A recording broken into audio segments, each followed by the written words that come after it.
أعوذ بالله من الشيطان الرجيم بسم الله الرحمن الرحيم وبه نستعين وصلى الله على سيدنا محمد وأهل بيته الطيبين الطاهرين اللهم صل على محمد وآل محمد وعجل فرجهم. This is the fifth chapter of the book In Search of Infinity. The title of the chapter is Heavenly Cook. It's no mystery to anyone that college food is not the best you can get. Our college was no exception either.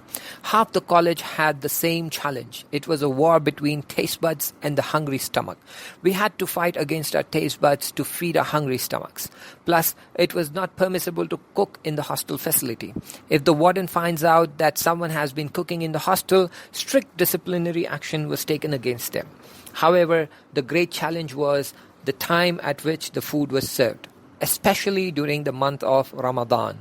There was a 2-hour gap between the iftar time and the dinner time. Those 2 hours used to be really taxing for us. Our only backup was a pack of biscuits from the canteen. I must tell you, an empty stomach is the most creative one.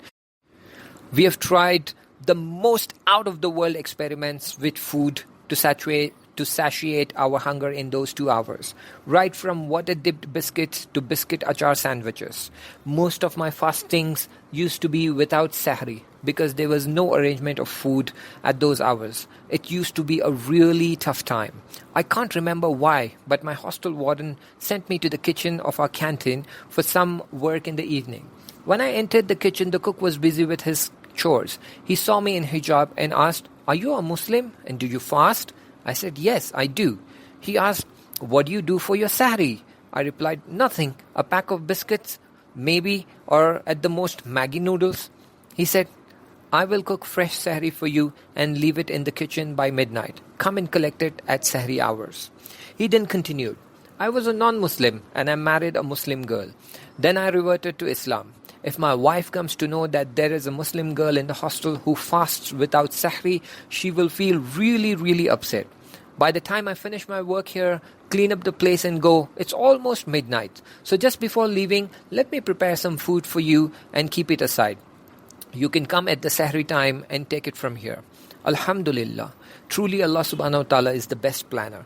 He had such special mercy for me.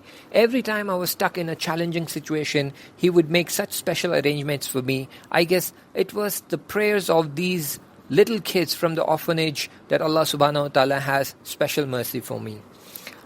Let me tell you, the food He used to prepare for me was nothing like the canteen food. It tasted like professional 5-star restaurant food.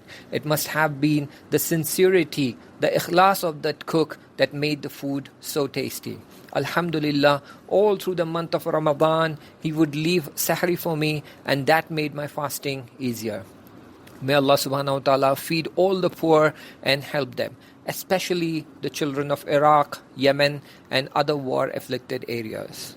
Inshallah, we will cover rest of the content in the next chapter, that is chapter 6, and the title of the chapter is Hijab for a Job. Until then, iltimas-e dua, Khuda Hafiz.